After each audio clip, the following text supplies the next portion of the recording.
السلام علیکم ورحمۃ اللہ وبرکاتہ۔ امید اور دعا کہ خیر و عافیت سے ہوں گے۔ اللہ سبحانہ تعالیٰ خصوصی فضل فرمائے اور رحمت و برکتوں سے نوازے، آمین رب العالمین۔ شکریہ ایک حدیث کے بارے میں معلوم کرنا تھا جس میں لیلۃ القدر کے حوالے سے اس کے بھلائے جانے کا ذکر موجود ہے۔ کیا آپ اس کے اوتھینٹسٹی کا کہیں سے معلوم کر کے بتا سکتے ہیں کہ یہ واقعہ کس حد تک اوتھینٹک ہے، جس میں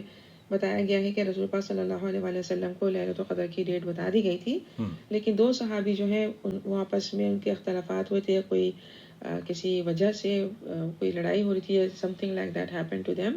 اور اس منظر کو دیکھ کر یہ جو ڈیٹ والا معاملہ ہے اس کو بھلا دیا گیا تھا۔ سر اس کی وضاحت کر دیجیے گا قرآن و سنت کی روشنی میں۔ بالکل، اللہ سبحانہ میں تعالیٰ کوشش کرتا خیر سے ہوں۔ نوازے، آمین رب جزاک اللہ العالمین۔ خیر۔ السلام علیکم۔ مجھے ایسا لگتا ہے کہ شاید ایک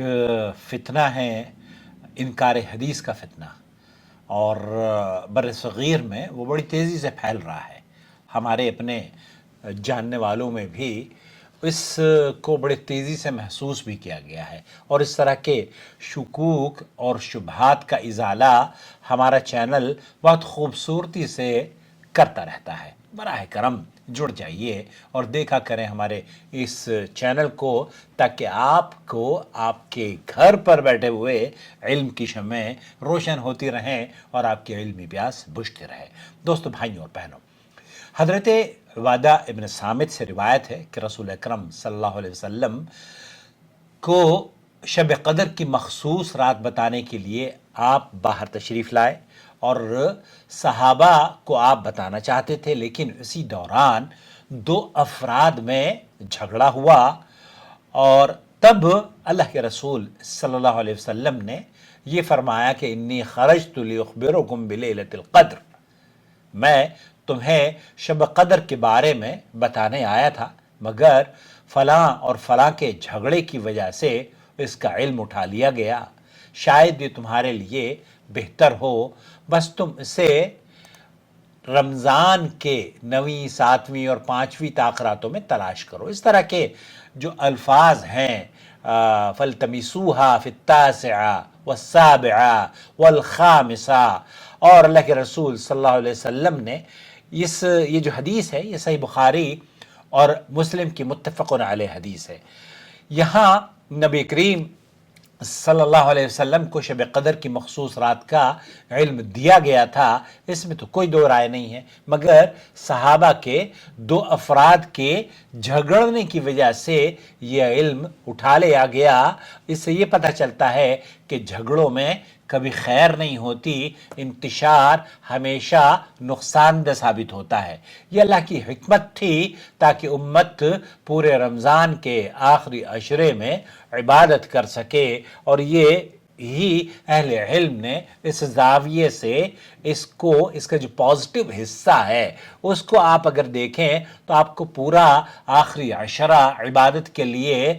میسر کر دیا گیا ہے۔ یہ امت کے لیے آزمائش بھی تھی اور ایک طرح کا موقع بھی۔ اللہ کے رسول صلی اللہ علیہ وسلم نے صحیح بخاری کے اندر یہ موجود ہے، فَالْتَمِسُوهَا فِي الْعَشْرِ الْأَوَاخِرِ، شب قدر کو رمضان کے آخری 10 راتوں میں تلاش کرو۔ یہ امت کے لیے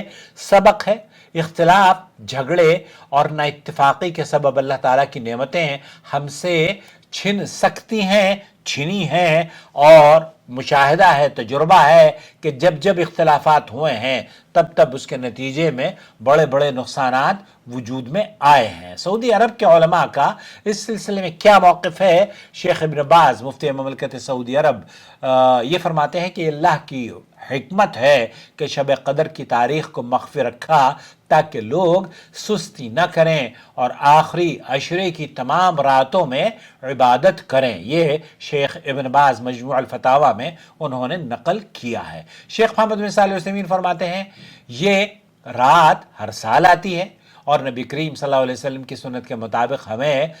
آخری عشرے میں زیادہ عبادت کرنی چاہیے تاکہ ہم اس کی برکتیں حاصل کر سکیں۔ لہذا ہمیں پورے آخری عشرے میں عبادت کرنی چاہیے،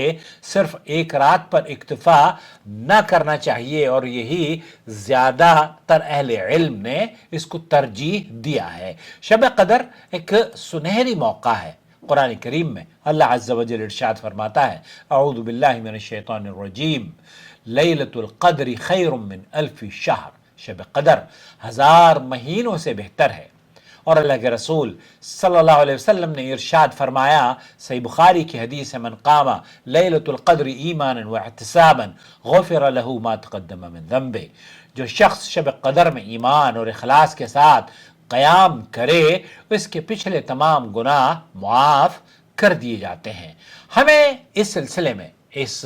رات کے حوالے سے اور ان احادیث کو مد نظر رکھتے ہوئے قرآن کریم میں اللہ رب العالمین نے جو فضیلت لیلۃ القدر کی بیان کی ہے، لیلۃ القدر خیر من الف شہر، قرآن کریم کی ہمیں تلاوت کرنی چاہیے، نوافل کثرت سے ادا کرنے چاہیے، دعا اور استغفار میں اپنی زبان کو تر رکھنا چاہیے، اپنے دل کو کینے اور نفرت سے پاک کر لینا چاہیے، اور جیسے کسی شاعر نے کہا ہے نا کہ مانگ لو جو مانگنا ہے، یہ رات بار بار نہیں آتی۔ قرآن کریم میں اللہ تعالیٰ ارشاد فرماتا ہے، سلام ہی حتی مطلع الفجر، یہ رات سراسر سلامتی ہے فجر کے طلوع ہونے تک۔ یا اللہ ہمیں شب قدر کی برکتوں سے محروم نہ فرما، اور ہمیں اللہ رب العالمین اس رات کے انعامات اور اپنی فضل و کرم سے عطا فرما، ہمارے دین پر چلنا آسان فرما دے، اور جو نعمتیں تو نے اس رات میں نازل فرمائی ہیں اے اللہ اس میں ہمارا حق ہمیں عطا فرما دے، ہمیں اپنی رحمت اور فضل و کرم سے ہماری جھولیاں بھر دے، اور ہماری کمزوریوں کو اللہ تو طاقت میں بدل دے، ہمارے ضعف کو طاقت میں بدل دے، ہمارے بیماروں کو شفا یابی عطا فرما، جو مقروض ہیں اے اللہ ان کے قرضوں کو ادا کر دے، جو